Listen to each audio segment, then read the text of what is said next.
ਵਾਹਿਗੁਰੂ ਜੀ ਕਾ ਖਾਲਸਾ ਵਾਹਿਗੁਰੂ ਜੀ ਕੀ ਫਤਿਹ। ਪਰਮ ਸਨਮਾਨਯੋਗ ਸਤਿਗੁਰਾਂ ਦੇ ਹਜ਼ੂਰ ਜੋ ਮੇਰੇ ਬੈਠੇ ਰੱਬ ਰੂਪ ਗੁਰਮੁਖ ਸਤਸੰਗੀ ਜਨ, ਸਤਿਗੁਰੂ ਜੀ ਦੀ ਬਖਸ਼ਿਸ਼ ਮਹਿਰਾਮਤ ਦਾ ਸਦਕਾ ਗੁਰੂ ਦਰ ਤੇ ਜੁੜਨ ਦਾ ਸੁਭਾਗ ਸਮਾਂ ਨਸੀਬ ਹੋਇਆ। सतगुरु जी की इलाही अमृतमयी बाणी का कीर्तन गुरु के प्यारे कीर्तनिया पासों आप जी ने सरवण किया। सतगुरु गुरु अर्जन देव महाराज रहमत करदियां अज दे इस बचन अंदर सोझी दिंदे हुए समझाउंदे ने कि वो परमेश्वर ਉਹਦੇ ਆਸਰੇ ਹੀ ਸਾਡਾ ਜੀਵਨ ਹੈ। ਉਹ ਵਾਹਿਗੁਰੂ ਹੀ ਸਾਡਾ ਰੱਖਿਅਕ, ਸਾਡਾ ਸਹਾਰਾ, ਸਾਡਾ ਮਦਦਗਾਰ, ਰਿਜ਼ਕ ਦਾਤਾ, ਸੁੱਖ ਦਾਤਾ, ਸਭ ਉਹੀ ਹੈ।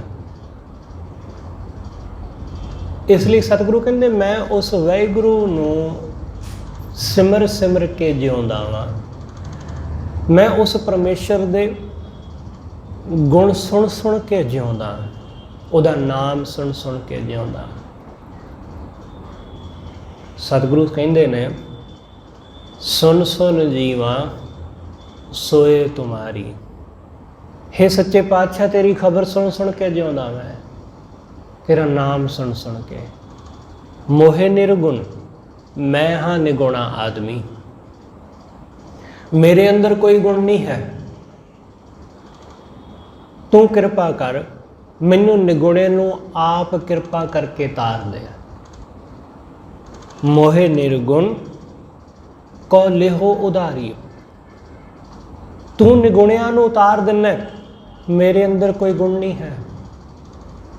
मेरे अंदर औगण भरे पे ने। तू गुणा दा सागर ते मैं औगणा नाल भरपूर।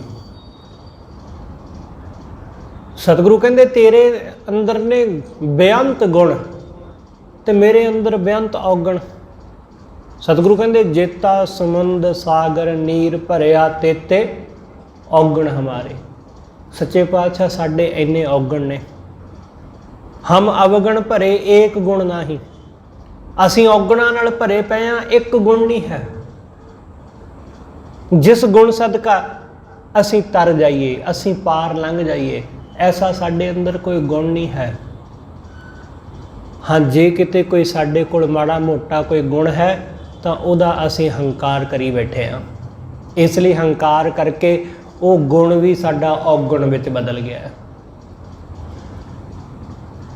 वो गुण भी औगण विच बदल गया, जिस करके असीं पार लंघ सकदे सी, जिस करके साडा भव सागर तो पार लंघना सुखाला सी,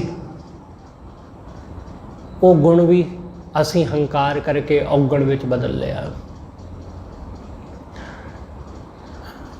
मैं सुनिया कि कोई आदमी मरिया, बड़ा कंजूस आदमी सी। मरिया ते जम उस नूं लैके तुर पे।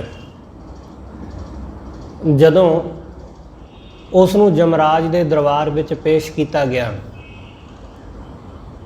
तो उहदा फैसला ये होया कि इस नूं नरक विच सुट्टिया जावे।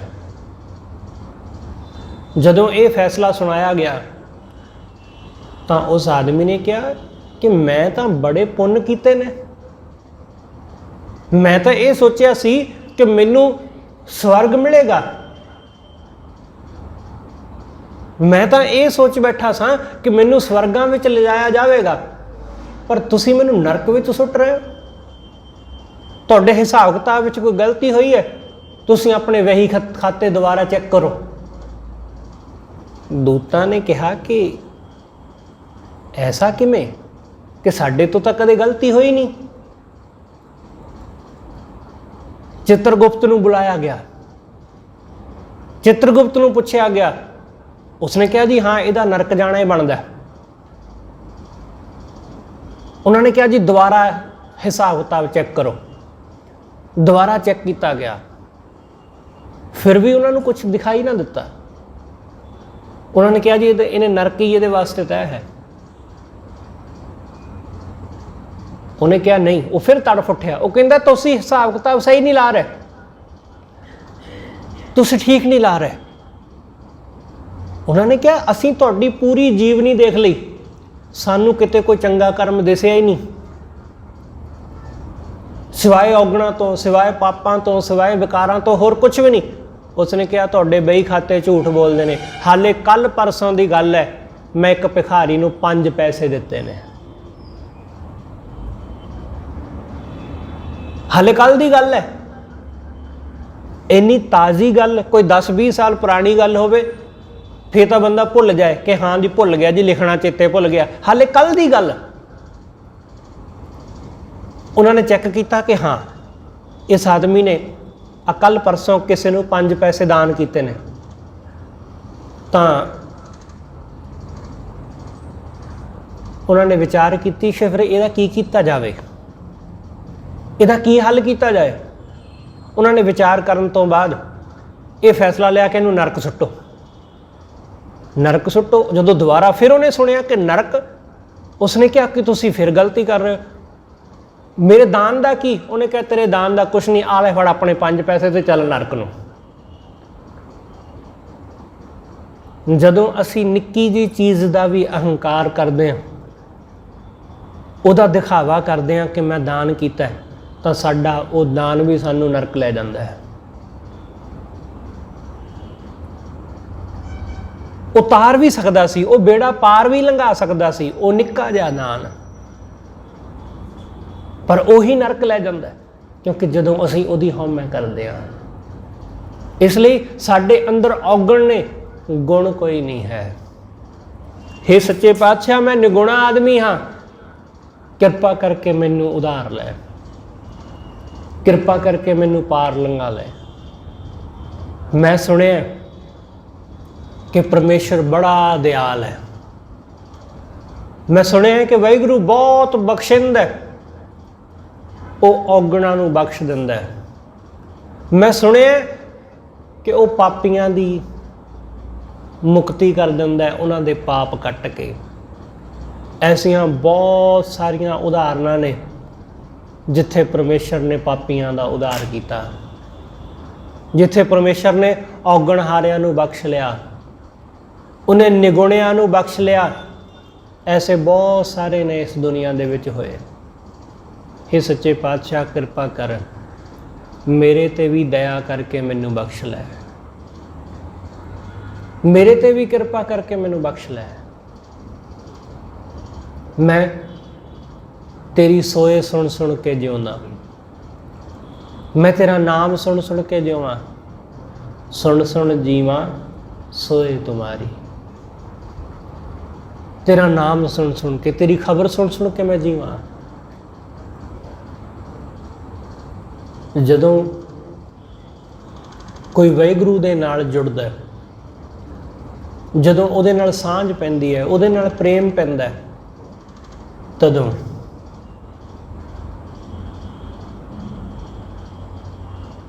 ਉਹਨੂੰ ਸੁਣੇ ਬਿਨਾ, ਉਹਦਾ ਨਾਮ ਸੁਣੇ ਬਿਨਾ, ਉਹਦਾ ਨਾਮ ਲਏ ਬਿਨਾ ਇੰਜ ਲੱਗਦਾ ਹੈ ਕਿ ਜਿਵੇਂ ਕੁਛ ਵੀ ਨਹੀਂ ਹੈ, ਸਭ ਬੇਕਾਰ ਹੈ। ਉਹਦਾ ਨਾਮ ਲੈਂਦੇ ਆ ਤਾਂ ਸੁੱਖ ਮਿਲਦਾ ਹੈ, ਉਹਦਾ ਨਾਮ ਲੈਂਦੇ ਆ ਤਾਂ ਆਨੰਦ ਮਿਲਦਾ ਹੈ। ਇਸ ਲਈ ਸਤਿਗੁਰੂ ਕਹਿੰਦੇ ਜਦੋਂ ਤੈਨੂੰ ਸੁਣਦੇ ਆ ਤਾਂ ਬੜਾ ਆਨੰਦ ਮਿਲਦਾ ਹੈ। ਅੰਮ੍ਰਿਤ ਬਾਣੀ ਹਰ ਹਰ ਤੇਰੀ, ਸੁਣ ਸੁਣ ਹੋਵੇ ਪਰਮ ਗਤ ਮੇਰੀ। हे ਵਾਹਿਗੁਰੂ, ਸੁਣ ਸੁਣ ਕੇ ਬੜੀ ਗਤ ਹਾਸਲ ਹੁੰਦੀ, ਮੇਰੀ ਪਰਮ ਗਤ ਹੁੰਦੀ, ਮੈਨੂੰ ਮੁਕਤੀ ਮਿਲਦੀ ਬੰਧਨਾਂ ਤੋਂ, ਮਾਇਆ ਤੋਂ। ਇਸ ਲਈ ਤੇਰਾ ਨਾਮ ਸੁਣ ਕੇ ਬੜਾ ਆਨੰਦ ਮਿਲਦਾ ਹੈ, ਬੜਾ ਸਕੂਨ ਮਿਲਦਾ ਹੈ ਜਦੋਂ ਮੈਂ ਤੇਰਾ ਕੀਰਤਨ ਸੁਣਦਾ ਵਾਂ, ਜਦੋਂ ਮੈਂ ਤੈਨੂੰ ਸੁਣਦਾ।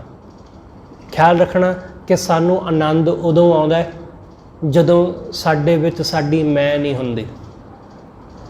ਤੁਸੀਂ ਮੈਂ ਨੂੰ ਮਿਟਾ ਕੇ ਉਹਦਾ ਕੀਰਤਨ ਸੁਣੋ, मैनू भुल के तुसीं उस परमेश्वर की सिफत सलाह सुनो, उहदी कथा सुनो, उहदा पाठ सुनो, उहदा पाठ करो, फिर देखो की आनंद बनता है। साडी मैं विचकार खलोती रहिंदी है, इस करके कई सालों तो लगातार कथा कीर्तन सुनने के बावजूद भी कोई गल नहीं बनती। कई सालों तो पाठ कर रहे हैं पर कोई स्वाद नहीं आ रहा, क्योंकि साडी मैं विचकार खलोती है। जिस दिन साडी मैं मर जाती है उस दिन निक्के निक्के कर्म विचों भी आनंद आउण लग जाता है। छोटा जिहा कर्म, किसी की छोटी जी मामूली जी मदद करना, वो भी सुख देण लग जाता है जदों साडी मैं मिटदी है। इसलिए उहदा नाम सुनना भी आनंद दे वास्ते आनंद देण लग जाता है। उहदा कीर्तन सुनना भी आनंददाई हो जाता है। उहदी सिफत सलाह करना भी आनंददाई हो जाता है। उहदे चरनां ते मत्था टेकना भी आनंददाई हो जाता है। उहदे दर वल नूं चल के जाना, ये भी आनंददाई हो जाता है। इत्थों तक भी कि उहदे दर ते जाण दा ख्याल कि मैं उहदे दर नूं जाना है, ये भी आनंद नाल भर दिंदा है बंदे नूं कि मैं जाना है, उहनूं मिलना, उहदा दर्शन करना। उहदा दर्शन करके जो आनंद मिलेगा वो तो है ही, उहदे दर्शन करन दा ख्याल विचार भी आनंददाई हो जाता है। इसलिए सतगुरु कहते सुन सुन जीवां सोए तुम्हारी, हे वाहिगुरु तेरी सोए तेरी खबर सुन सुन के मैं जिउंदा। बड़ा आनंद मिलता है। जो सुप्रसन्न होयो प्रभ मेरा, जदों वाहिगुरु प्रसन्न हो जाता है, जदों वो साडे ते कृपा कर दिंदा है, बस ख्याल रखना कि उहदी प्रसन्नता चाहिदी है। आप कहने ना कि गुरु की खुशी चाहिए। गुरु की खुशी का मतलब कि वह साडे ते खुश हो जाए, वो साडे ते प्रसन्न हो जाए। वो खुशामद नहीं चाहता, ये ख्याल रखना। गुरु की प्रसन्नता या गुरु की खुशामद दोनों में फर्क है। लोग खुशामद उस दी करते हैं जिहदे तो कोई मतलब लेना होवे, जिहदे तो कोई काम लेना है।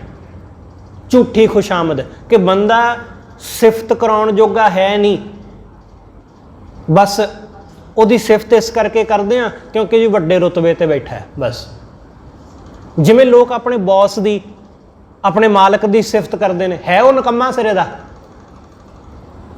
पर वो तो छुट्टी लैनी है, वो तो काम लेना है, इस करके उसकी सिफत करनी पैंदी। इहनूं कहंदे झूठी खुशामद।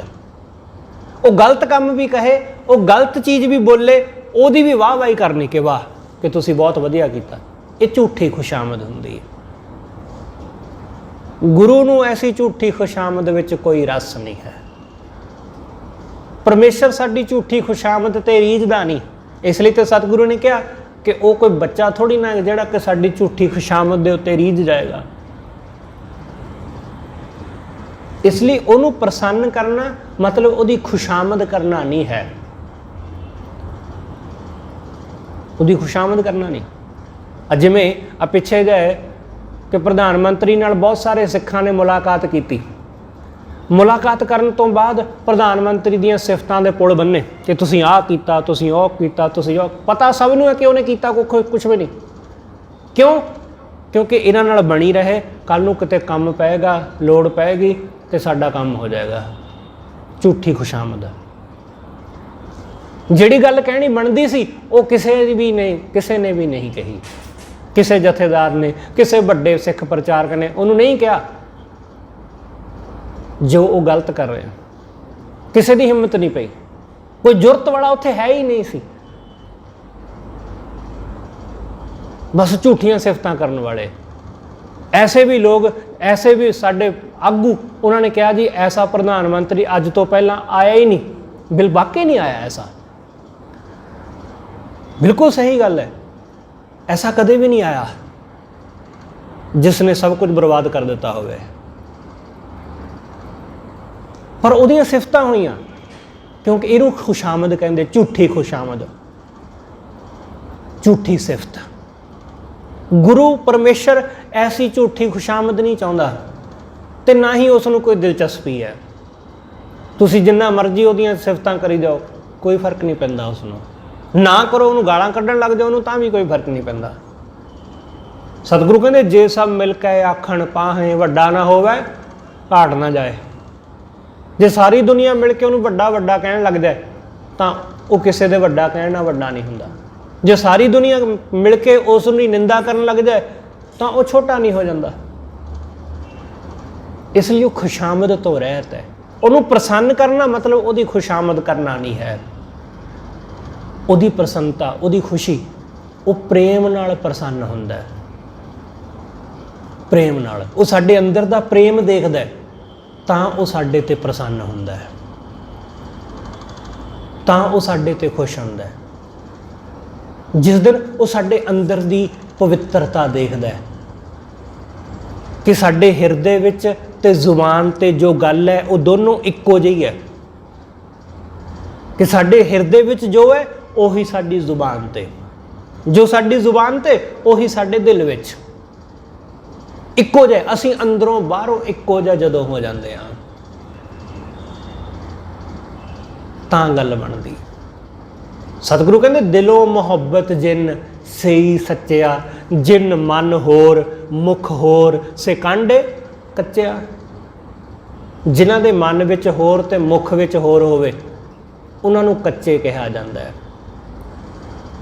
जिन्हां दे दिल विच सच्ची मुहब्बत है परमेश्वर दे लई, परमेश्वर उन्हां दे उत्ते रीझदा है, उन्हां ते प्रसन्न हुंदा है। सतगुरु कहंदे जो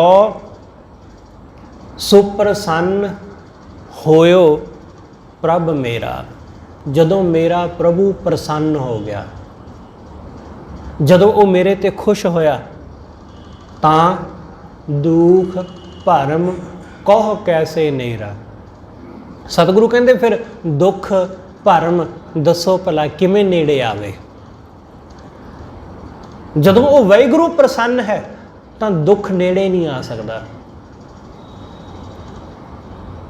तुसीं पढ़दे हो बचन बहुत बारी, सतगुर होए दयाल तो शरधा पूरी है। जदों वो दयाल हो जाता तो साडी भावना पूरी हो जाती। सतगुर होए दयाल ना कबहू झूरी है, कदे झूरना नहीं पैंदा। जदों वो दयाल हो गया, जदों वो प्रसन्न हो गया। सतगुरु कहते सतगुरु होए दयाल तो दुख ना जानिए। दुख जानीदा ही नहीं, दुख हुंदा ही नहीं। जदों वो दयाल हो गया, जदों वो प्रसन्न होया। सतगुरु होए दयाल तो हर रंग माणी है, उहदे नाम का रंग माणीदा, फिर आनंद माणीदा, हर चीज़ का आनंद माणीदा फिर जदों वो दयाल हो जाता है। सतगुरु कहते दुख नेड़े नहीं आउंदा, दुख नेड़े नहीं टुकदा। साडे नेड़े जे दुख टुक रहा तो यदा मतलब यह है कि असीं उस वाहिगुरू दे नेड़े नहीं हाँ। जदों असीं परमेश्वर दे नेड़े हो जाते हैं तो दुख नेड़े नहीं आउंदा। सतगुरु कहते हैं ना कि जिसके सिर ऊपर तू स्वामी सो दुख कैसा पावे। वो किवें दुख पावे, उन्होंने दुख आउंदा ही नहीं जिहदे सिर ते परमेश्वर मौजूद है। सतगुरु कहते बोल ना जाना है माया मद माता। वो माया दे मद विच, माया दे नशे विच वो मंदा चंगा बोलदा ही नहीं, किसी नूं माड़ा बोलदा ही नहीं। मौत का भी डर नहीं रहिंदा, उन्होंने मरना चीत ना आवे, मौत का भी कोई डर नहीं। इसलिए जिहदे उत्ते वाहिगुरू प्रसन्न हो गया, सतगुरु कहते उस नूं कोई दुख नहीं व्यापदा, वो भरम विच नहीं गवाचदा, उहदे मन अंदर भरम नहीं पैदा हुंदा। रूप नूं देख के, माया नूं, दौलत नूं देख के उहदा मन भरमदा नहीं। किवें भरमेगा? जिन्हों सच दिस पिया होवे, जिन्हों दिस पिया होवे कि ये माया, ये चीज़ां सब बंदा इत्थे ही छड्ड जांदा है, ये सब कुछ इत्थे ही रह जाता है। ख्याल करो जरा, असीं अपनी उम्र के हिसाब नाल चीज़ां का हिसाब किताब ला के देख लीए कि 20 साल तो लैके 30-35 साल तक, 40 साल तक बंदा अपने आप को बहुत सोहना, बड़ा सुनखा देखता है कि मेरे वर्गा सोहना सुनखा कोई नहीं। 50 साल तो बाद वही शरीर बिल्कुल बदल गया, जवानी विच कैसा सुंदर खूबसूरत सी। 50 साल 40-45 साल तो उपर टप्पे, चाहे कोई बंदा गोरा सी चाहे काला, कोई फर्क नहीं, हुण सब इक्को जिहा ही ने। कोई फर्क पिया? इक्को जिहा हो गया सब। खूबसूरती काला सी जां गोरा, की फर्क पिया? कुछ भी नहीं। फिर बंदे नूं की लगदी है कि पैसा कमा लीए, पैसा जोड़ लीए, फिर वो पैसा जोड़न वाले पासे लगता है। जिवें ही वो 60-70 साल की उम्र ते पहुँचता है, उस वक्त ਉਹਦੇ ਨਾਲ ਕੀ ਵਾਪਰਦੀ ਹੈ? ਉਹਨੂੰ ਧੀਆਂ ਪੁੱਤਾਂ ਦੀ ਫਿਕਰ ਸਤਾਉਣ ਲੱਗ ਜਾਂਦੀ ਹੈ। ਧੀਆਂ ਪੁੱਤਾਂ ਦੀ ਪੈਸਾ ਜੋੜ ਲਿਆ ਉਸਨੇ, ਪਰ ਉਹ ਪੈਸਾ ਉਹ ਘਰ-ਬਾਰ ਜੋ ਨੇ ਬਣਾਇਆ, ਪਰ ਹੁਣ ਉਹਦਾ ਸੁੱਖ ਨਹੀਂ ਮਾਣ ਪਾਉਂਦਾ। ਹੁਣ ਉਹਨਾਂ ਚੀਜ਼ਾਂ ਦਾ ਉਹ ਆਨੰਦ ਨਹੀਂ ਮਾਣ ਪਾਉਂਦਾ। ਥੋੜਾ ਹੋਰ ਬਜ਼ੁਰਗ ਹੋ ਜਾਂਦਾ ਹੈ, 70-80 ਸਾਲ ਦਾ ਹੋ ਜਾਂਦਾ ਹੈ, ਉਹ ਘਰ ਦੇ ਵਿੱਚ ਪਿਆ ਰਹਿੰਦਾ। ਹੁਣ 50-60 ਸਾਲ ਦੀ ਉਮਰ ਵਿੱਚ ਹਰ ਬੰਦਾ ਰਿਟਾਇਰ ਹੋ ਜਾਂਦਾ, ਚਾਹੇ ਚਪੜਾਸੀ ਹੋਵੇ ਤੇ ਚਾਹੇ ਕੋਈ ਵੱਡਾ ਅਫਸਰ, ਉਹ ਰਿਟਾਇਰ ਹੋ ਗਿਆ। ਪਰ ਕੋਈ ਵੀ ਚਪੜਾਸੀ 60 ਸਾਲ ਦੀ ਉਮਰ ਤੇ ਰਿਟਾਇਰ ਹੋਣ ਤੋਂ ਬਾਅਦ ਉਹ ਆਪਣੇ ਅਫਸਰ ਦੇ ਮੱਥੇ ਨਹੀਂ ਲੱਗਣਾ ਚਾਹੁੰਦਾ। ਉਹ ਕਹਿੰਦੇ ਕੀ ਕਰਨਾ ਹੁਣ ਸਲਾਮ ਕਰਕੇ ਉਹਨੂੰ ਕੀ ਫਾਇਦਾ, ਕਿਉਂਕਿ ਨਾ ਹੁਣ ਉਹ ਅਫਸਰ ਰਿਹਾ ਤੇ ਨਾ ਮੈਂ ਚਪੜਾਸੀ ਰਿਹਾ। ਦੋਨੇ ਇੱਕੋ ਜਿਹੇ ਹੋ ਗਏ ਨਾ, ਹੁਣ ਦੋਨੋਂ ਰਿਟਾਇਰ ਹੋ ਗਏ, ਦੋਨੋਂ ਵਿਹਲੇ ਹੋ ਗਏ। ਹਾਂ, ਹੋ ਸਕਦਾ ਪੈਨਸ਼ਨ ਵਿੱਚ ਥੋੜਾ ਬਹੁਤ ਫਰਕ ਹੋਵੇ, ਉਹਦੀ ਘੱਟ ਹੋਵੇ ਤੇ ਉਹਦੀ ਜ਼ਿਆਦਾ ਹੋਵੇ, ਪਰ ਅਖੀਰ ਅਸੀਂ ਸਭ ਇੱਕੋ ਜਿਹੇ ਹੁੰਦੇ ਜਾਂਦੇ ਹਾਂ, ਇੱਕ ਸਮਾਨ ਹੁੰਦੇ ਜਾਂਦੇ ਹਾਂ। ਚਾਹੇ ਅਮੀਰ ਚਾਹੇ ਗਰੀਬ, ਚਾਹੇ ਗੋਰਾ ਚਾਹੇ ਕਾਲਾ, ਚਾਹੇ ਵੱਡੇ ਘਰ ਵਿੱਚ ਰਹਿਣ ਵਾਲਾ ਚਾਹੇ ਛੋਟੇ ਘਰ ਦੇ ਵਿੱਚ ਰਹਿਣ ਵਾਲਾ, ਅਖੀਰ ਇੱਕੋ ਜਿਹਾ ਹੋ ਜਾਂਦਾ। ਜਿਵੇਂ ਜਿਵੇਂ ਬੁੱਢਾ ਹੁੰਦਾ ਜਾਂਦਾ ਉਹ ਘਰ ਵਿੱਚ ਪਿਆ ਰਹਿ ਜਾਂਦਾ। ਘਰ ਦੇ ਚਾਹੁੰਦੇ ਨੇ ਕਿ ਬਾਪੂ ਘਰ ਵਿੱਚ ਰਹੇ। ਜਿਵੇਂ ਜਿਵੇਂ ਬੰਦਾ 80-85 ਸਾਲ 90 ਸਾਲ 95 ਸਾਲ ਦਾ ਹੁੰਦਾ, 100 ਸਾਲ ਦੇ ਲਾਗੇ ਜਾਂਦਾ, ਉਹ ਲੰਮਾ ਪਿਆ ਵੀ ਇੰਜ ਲੱਗਦਾ, ਜਾਗਦਾ ਹੋਇਆ ਵੀ ਸੁੱਤਾ ਪਿਆ ਲੱਗਦਾ, ਜਾਗਦਾ ਹੋਇਆ ਵੀ ਸੁੱਤਾ ਜੈਸਾ ਲੱਗਦਾ। ਤੇ ਜੇ ਉਹ ਜਾਗਦਾ ਹੈ, ਉਹ ਕੁਝ ਬੋਲਦਾ ਤਾਂ ਉਹਦੀ ਕੋਈ ਸੁਣਦਾ ਨਹੀਂ। ਘਰ ਦੇ ਚਾਹੁੰਦੇ ਨੇ ਕਿ ਪਿਆ ਰਵੇ ਪਰ ਬੋਲੇ ਨਾ, ਬੋਲੇ ਨਾ, ਪਿਆ ਰਵੇ ਬਸ, ਬੋਲੇ ਕੋਈ ਗੱਲ ਨਾ ਕਰੇ। ਅਖੀਰ ਬਸ ਆਹੀ ਹੈ ਜ਼ਿੰਦਗੀ ਬੰਦੇ ਦੀ। ਅਖੀਰ ਤੁਰ ਜਾਂਦਾ, ਸਭ ਕੁਝ ਇੱਥੇ ਛੱਡ ਛੜਾ ਕੇ, ਸਭ ਕੁਝ ਇੱਥੇ ਹੀ ਰਹਿ ਕੇ ਫਿਰ ਦੁਨੀਆ ਤੋਂ ਤੁਰ ਜਾਂਦਾ। ਉਹ ਰੁਤਬਾ ਮਾਣ ਵਡਿਆਈ ਜੋ ਵੀ ਉਸਨੇ ਜੀਵਨ ਵਿੱਚ ਹਾਸਲ ਕੀਤਾ, ਸਭ ਖਤਮ। ਸਤਿਗੁਰੂ ਕਹਿੰਦੇ ਬੰਦਾ ਭਰਮ ਵਿੱਚ ਜਿਉਂਦਾ ਰਿਹਾ ਕਿ ਮੈਂ ਵੱਡਾ ਅਫਸਰ, ਭਰਮ ਵਿੱਚ ਜਿਉਂਦਾ ਰਿਹਾ ਕਿ ਮੈਂ ਵੱਡੇ ਮਕਾਨ ਦਾ ਮਾਲਕ, ਭਰਮ ਵਿੱਚ ਜਿਉਂਦਾ ਰਿਹਾ ਮੈਂ ਜ਼ਮੀਨਾਂ ਦਾ ਮਾਲਕ, ਭਰਮ ਵਿੱਚ ਜਿਉਂਦਾ ਰਿਹਾ ਮੇਰੇ ਕੋਲ ਬਹੁਤ ਪੈਸਾ ਹੈ, ਭਰਮ ਵਿੱਚ ਜਿਉਂਦਾ ਰਿਹਾ ਕਿ ਮੇਰੇ ਧੀਆਂ ਪੁੱਤ ਵੀ ਵੱਡੇ ਅਹੁਦਿਆਂ ਤੇ ਲੱਗੇ ਨੇ, ਭਰਮ ਵਿੱਚ ਜਿਉਂਦਾ ਰਿਹਾ ਕਿ ਇਹਨਾਂ ਨੇ ਬਹੁਤ ਕੁਝ ਬਣਾ ਲਿਆ। ਆਪ ਵੀ ਭਰਮ ਵਿੱਚ ਰਿਹਾ, ਉਹ ਵੀ ਭਰਮ ਵਿੱਚ ਰਹੇ, ਸਾਰੀ ਜ਼ਿੰਦਗੀ ਭਰਮ ਵਿੱਚ ਹੀ ਰਿਹਾ। ਅਖੀਰ ਇਸ ਭਰਮ ਵਿੱਚ ਹੀ ਦੁਨੀਆ ਤੋਂ ਤੁਰ ਜਾਂਦਾ ਕਿ ਮੇਰੇ ਵਰਗਾ ਕੋਈ ਹੋਰ ਹੈ ਹੀ ਨਹੀਂ। ਅਖੀਰ ਖਾਲੀ।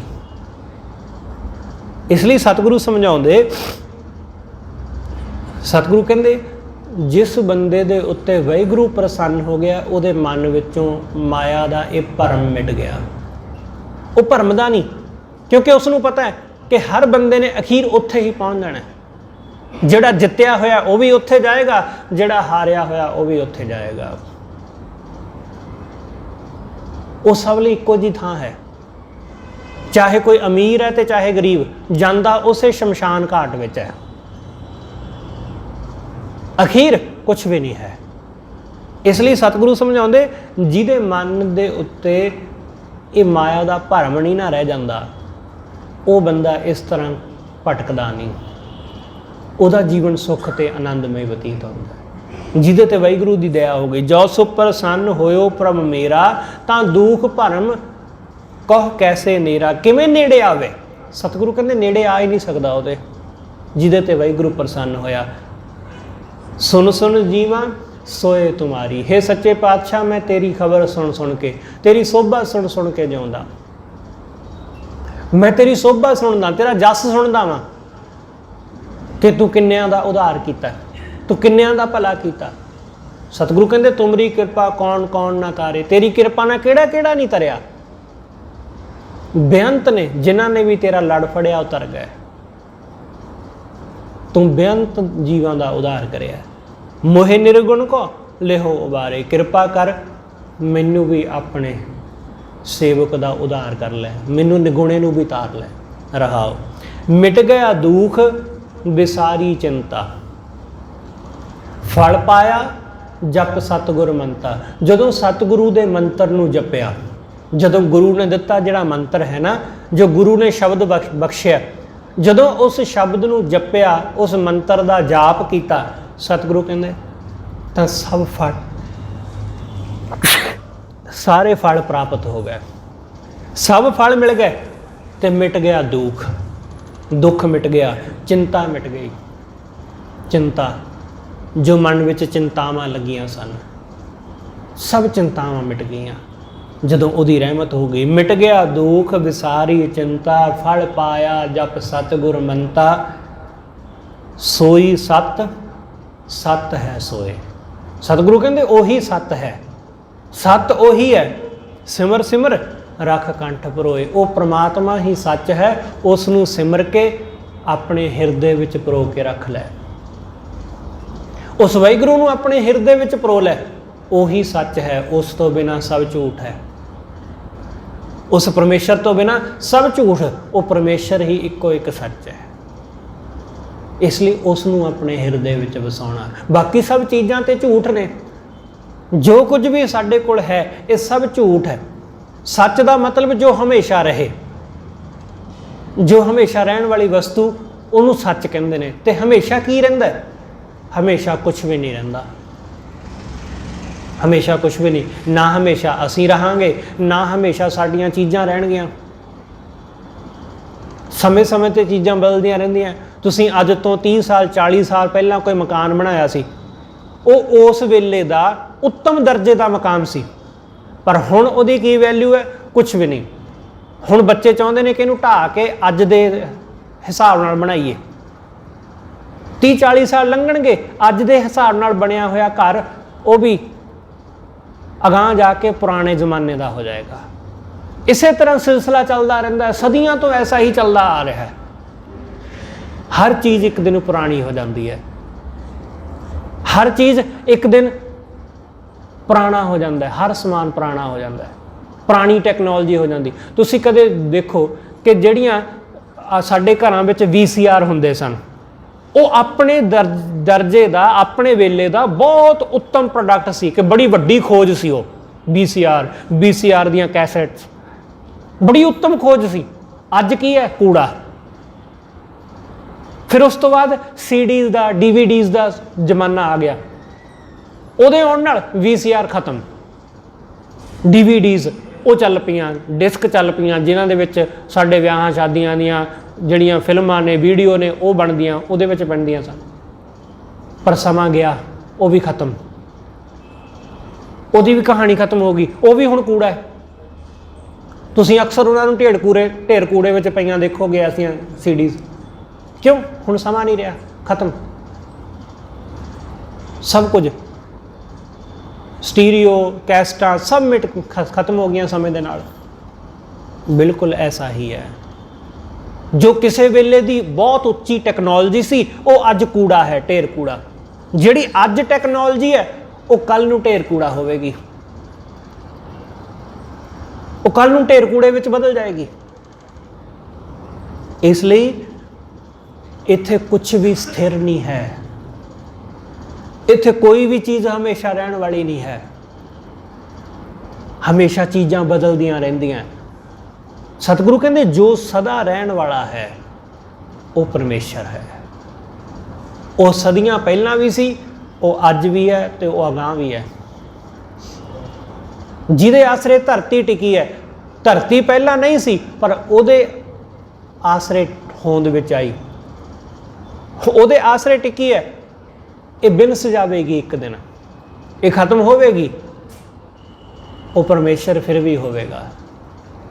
ਇਸ ਲਈ ਸਤਿਗੁਰੂ ਜਦੋਂ ਗੁਰੂ ਅਰਜੁਨ ਦੇਵ ਮਹਾਰਾਜ ਪਰਮੇਸ਼ਰ ਦੇ ਨਾਵਾਂ ਦੀ ਗੱਲ ਕਰਦੇ ਨੇ ਨਾ, ਤਾਂ ਉਹਨਾਂ ਨੇ ਪਰਮੇਸ਼ਰ ਦੇ ਨਾਵਾਂ ਦਾ ਜ਼ਿਕਰ ਕੀਤਾ ਕਿ ਪ੍ਰਮਾਤਮਾ ਦੇ ਬਹੁਤ ਸਾਰੇ ਨਾਮ ਦੁਨੀਆ ਨੇ ਰੱਖੇ ਨੇ। ਤੇ ਗੁਰੂ ਸਾਹਿਬ ਨੇ ਕੀ ਕਿਹਾ ਉਹਨਾਂ ਨੂੰ? ਸਤਿਗੁਰੂ ਕਹਿੰਦੇ ਕਿਰਤਮ ਨਾਮ, ਇਹ ਪ੍ਰਮਾਤਮਾ ਦੇ ਕਿਰਤਮ ਨਾਮ ਨੇ, ਉਹਦੇ ਕੰਮ ਨੂੰ ਦੇਖ ਕੇ ਰੱਖੇ ਗਏ। ਪ੍ਰਮਾਤਮਾ ਸਭ ਜੀਵਾਂ ਦੀ ਪਾਲਣਾ ਕਰਦਾ, ਇਸ ਕਰਕੇ ਪ੍ਰਤਪਾਲਕ ਉਹਨੂੰ ਕਹਿਣ ਲੱਗ ਪਿਆ। ਉਹ ਪਰਮੇਸ਼ਰ ਧਰਤੀ ਨੂੰ ਪਾਲਦਾ, ਇਸ ਲਈ ਗੋਪਾਲ। ਉਹ ਇਸ ਸਭ ਕਾਸੇ ਦਾ ਮਾਲਕ ਹੈ, ਇਸ ਲਈ ਉਹਨੂੰ ਉਹਦੀ ਮਲਕੀਅਤ ਹੈ। ਉਹ ਸਾਡੇ ਔਗਣਾਂ ਨੂੰ ਬਖਸ਼ ਦਿੰਦਾ, ਇਸ ਕਰਕੇ ਉਹਨੂੰ ਬਖਸ਼ਣਹਾਰ, ਬਖਸ਼ਿੰਦ। ਇਸ ਲਈ ਜਿੰਨੇ ਵੀ ਉਹਦੇ ਨਾਮ ਨੇ, ਕਰੀਮ, ਰਹੀਮ, ਰਾਮ, ਗੋਬਿੰਦ, ਕਿਸ਼ਨ, ਸਭ ਇਹਦੇ ਨਾਮ ਕਿਰਤਮ ਨਾਮ ਨੇ। ਇਹ ਜਿਸ ਦਿਨ ਇਹ ਧਰਤੀ ਨਹੀਂ ਹੋਵੇਗੀ, ਜਿਸ ਦਿਨ ਧਰਤੀ ਦੇ ਉੱਤੇ ਮੌਜੂਦ ਜੀਵ ਨਹੀਂ ਹੋਣਗੇ, ਉਸ ਦਿਨ ਉਹਨੂੰ ਕੋਈ ਬਖਸ਼ਿੰਦ ਨਹੀਂ ਕਹੇਗਾ, ਕਿਉਂਕਿ ਕੋਈ ਬਖਸ਼ਣ ਵਾਸਤੇ ਜੀਵ ਹੈ ਹੀ ਨਹੀਂ। ਕੋਈ ਜੀਵ ਹੈ ਹੀ ਨਹੀਂ ਜਿਹਨੂੰ ਉਹ ਪਾਲੇ, ਜਿਹਦੇ ਕਰਕੇ ਉਹਨੂੰ ਪ੍ਰਤਪਾਲਕ ਕਹੀਏ। ਸਤਿਗੁਰੂ ਕਹਿੰਦੇ ਕਿਰਤਮ ਨਾਮ ਨੇ। ਤੇ ਅਸਲ ਨਾਮ ਕੀ ਹੈ? ਸਤਨਾਮ ਤੇਰਾ ਪਰਾਪੂਰਬਲਾ। ਤੇਰਾ ਨਾਮ ਇਹ ਹੈ ਕਿ ਤੂੰ ਹਮੇਸ਼ਾ ਰਹਿਣ ਵਾਲਾ ਹੈ, ਸਤ, ਹਮੇਸ਼ਾ ਰਹਿਣ ਵਾਲਾ, ਸਥਿਰ। ਇਸ ਕਰਕੇ ਸਤਿਗੁਰੂ ਕਹਿੰਦੇ ਬਾਕੀ ਸਭ ਨਾਮ ਝੂਠੇ ਨੇ, ਇੱਕ ਦਿਨ ਮਿਟ ਜਾਣਗੇ, ਪਰ ਸੱਚਾ ਨਾਮ ਉਹਦਾ ਇਹੀ ਹੈ ਕਿ ਉਹ ਹਮੇਸ਼ਾ ਰਹਿਣ ਵਾਲਾ ਹੈ। ਇਸ ਲਈ ਸਤਿਗੁਰੂ ਕਹਿੰਦੇ ਵਾਹਿਗੁਰੂ ਹੀ ਹੈ ਜਿਹੜਾ ਇੱਕ ਹਮੇਸ਼ਾ ਰਹੇਗਾ, ਬਾਕੀ ਸਭ ਚੀਜ਼ਾਂ ਬਿਨਸ ਜਾਣਗੀਆਂ, ਖਤਮ ਹੋ ਜਾਣਗੀਆਂ। ਸਤ ਸੋਈ ਸਤ, ਸਤ ਹੈ ਸੋਏ, ਸਿਮਰ ਸਿਮਰ ਰੱਖ ਕੰਠ ਪਰੋਏ। ਉਸ ਵਾਹਿਗੁਰੂ ਨੂੰ ਸਿਮਰ ਕੇ ਆਪਣੇ ਹਿਰਦੇ ਵਿੱਚ, ਆਪਣੇ ਕੰਠ ਵਿੱਚ ਪਰੋ ਕੇ ਰੱਖ ਲੈ, ਆਪਣੇ ਗਲ ਵਿੱਚ ਪਰੋ ਲੈ ਉਸ ਨੂੰ। ਕਹੁ ਨਾਨਕ ਕੌਣ ਉਹ ਕਰਮਾ। ਸਤਿਗੁਰੂ ਕਹਿੰਦੇ ਉਹ ਕਿਹੜਾ ਕਰਮ ਹੈ, ਐਸਾ ਕਿਹੜਾ ਕਰਮ ਹੈ ਜਿਸ ਰਾਹੀਂ ਸਭ ਸੁੱਖ ਹਾਸਲ ਹੋ ਜਾਂਦੇ ਨੇ, ਜਿਸ ਰਾਹੀਂ ਉਹ ਵਾਹਿਗੁਰੂ ਮਨ ਵਿੱਚ ਵਸ ਜਾਂਦਾ ਹੈ। ਕਹੁ ਨਾਨਕ ਕੌਣ ਉਹ ਕਰਮਾ ਜਾ ਕੇ ਮਨ ਵਸਿਆ ਹਰ ਨਾਮਾ। ਸਤਿਗੁਰੂ ਕਹਿੰਦੇ ਜਿਸ ਰਾਹੀਂ ਉਹ ਵਾਹਿਗੁਰੂ ਮਨ ਵਿੱਚ ਆ ਵਸੇ, ਉਹ ਕਿਹੜਾ ਕਰਮ? ਬਸ ਉਹੀ ਇੱਕ ਕਰਮ ਸਭ ਤੋਂ ਮਹੱਤਵਪੂਰਨ ਹੈ, ਸਭ ਤੋਂ ਜ਼ਿਆਦਾ ਉਸੇ ਕੰਮ ਦੀ ਇੰਪੋਰਟੈਂਸ ਹੈ ਜਿਸ ਰਾਹੀਂ ਪਰਮੇਸ਼ਰ ਸਾਡੇ ਮਨ ਵਿੱਚ ਵਸਦਾ ਹੈ। ਇਸ ਲਈ ਅਸੀਂ ਸਭ ਨਿਰੰਤਰ ਕੋਸ਼ਿਸ਼ ਕਰ ਰਹੇ ਹਾਂ, ਕੀਰਤਨ ਰਾਹੀਂ, ਕਥਾ ਰਾਹੀਂ, ਸਿਮਰਨ ਰਾਹੀਂ, ਸੰਗਤ ਵਿੱਚ ਬੈਠ ਕੇ, ਦਾਨ ਪੁੰਨ ਰਾਹੀਂ, ਸੇਵਾ ਰਾਹੀਂ, ਸਾਧਨਾ ਰਾਹੀਂ, ਧਿਆਨ ਰਾਹੀਂ, ਸਿਰਫ ਇਹੀ ਕੋਸ਼ਿਸ਼ ਕਰ ਰਹੇ ਹਾਂ ਕਿ ਉਹ ਸਾਡੇ ਮਨ ਵਿੱਚ ਵਸ ਜਾਏ। ਤੇ ਜਿਹੜੇ ਕਰਮ ਨਾਲ ਵਸ ਜਾਏਗਾ, ਬਸ ਉਹੀ ਕਰਮ ਸਾਡੇ ਲਈ ਮਹੱਤਵਪੂਰਨ ਹੈ। ਕਿਸੇ ਤਰ੍ਹਾਂ ਵੀ ਉਹ ਮਨ ਵਿੱਚ ਵਸੇ, ਬਸ ਗੱਲ ਸਿਰਫ ਮਨ ਵਿੱਚ ਵਸਾਉਣ ਦੀ ਹੈ, ਬਾਕੀ ਗੱਲਾਂ ਤੇ ਐਵੇਂ ਬੇਕਾਰ ਨੇ। ਸਿਰਫ ਉਹ ਮਨ ਵਿੱਚ ਵਸ ਗਿਆ, ਜਿਸ ਦਿਨ ਮਨ ਵਿੱਚ ਵਸ ਗਿਆ ਉਸੇ ਦਿਨ ਗੱਲ ਬਣ ਗਈ। ਸਤਿਗੁਰੂ ਕਹਿੰਦੇ ਜਾ ਕੇ ਮਨ ਵਸਿਆ ਹਰਨਾਮਾ। ਜਿਸ ਦੇ ਮਨ ਵਿੱਚ ਉਹ ਵਾਹਿਗੁਰੂ ਵਸ ਗਿਆ, ਉਹਦੇ ਲਈ ਸੁੱਖ ਹੀ ਸੁੱਖ ਹੈ, ਉਹਦੇ ਲਈ ਆਨੰਦ ਹੀ ਆਨੰਦ ਹੈ। ਉੱਤੇ ਪ੍ਰਮਾਤਮਾ ਪ੍ਰਸੰਨ ਹੋ ਗਿਆ, ਉਹਦੇ ਤੇ ਦਇਆ ਹੋ ਗਈ। ਇਸ ਲਈ ਉਸ ਨੂੰ ਆਪਣੇ ਮਨ ਵਿੱਚ ਵਸਾਉਣ ਦਾ ਯਤਨ ਕਰਨਾ। ਜ਼ੁਬਾਨ ਤੋਂ ਤਾਂ ਅਸੀਂ ਬਹੁਤ ਵਾਰੀ ਜਪ ਲੈਂਦੇ ਹਾਂ, ਜ਼ੁਬਾਨ ਤੋਂ ਤਾਂ ਬਹੁਤ ਵਾਰੀ ਅਸੀਂ ਰੱਬ ਰੱਬ ਕੀਤਾ, ਪਰ ਉਹ ਮਨ ਵਿੱਚ ਵਸੇ, ਸਾਡੇ ਹਿਰਦੇ ਵਿੱਚ ਵਸੇ, ਫਿਰ ਗੱਲ ਬਣੇਗੀ। ਸਤਿਗੁਰੂ ਰਹਿਮਤ ਕਰੇ ਉਸ ਪਰਮੇਸ਼ਰ ਦਾ ਨਾਮ ਸਾਡੇ ਸਾਰਿਆਂ ਦੇ ਹਿਰਦੇ ਵਿੱਚ, ਮਨ ਵਿੱਚ ਵਸ ਜਾਵੇ। ਹੋਈਆਂ ਭੁੱਲਾਂ ਲਈ ਖਿਮਾ ਸਤਿਗੁਰੂ ਜੀ ਅਤੇ ਆਪ ਸਰਬੱਤ ਸੰਗਤ ਬਖਸ਼ਣਯੋਗ। ਭੁੱਲਾਂ ਨਾ ਚਤਾਰਦੇ ਹੋਏ ਆਖੋ ਜੀ ਵਾਹਿਗੁਰੂ ਜੀ ਕਾ ਖਾਲਸਾ, ਵਾਹਿਗੁਰੂ ਜੀ ਕੀ ਫਤਿਹ।